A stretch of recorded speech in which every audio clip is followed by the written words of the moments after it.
Hey everyone, this is Chuck here with MEC.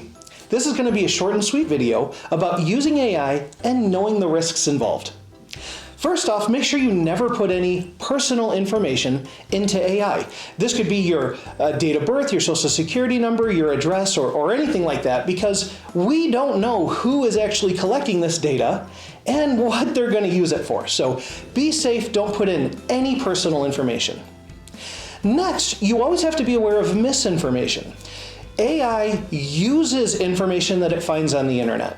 And you know the saying, you can't always believe what you read on the internet.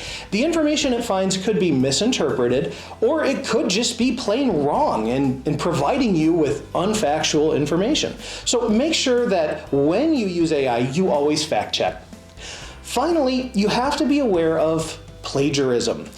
AI is a tool that uses information it finds on the internet. So if it copies information from the internet and then you copy information from it, you could definitely be at risk of plagiarizing or even copyright infringement. So be very careful of the information you find and always make sure to put it in your own words. I hope these 3 tips help you out using AI effectively. Make sure to like and subscribe to our page. And as always, together, our future is bright.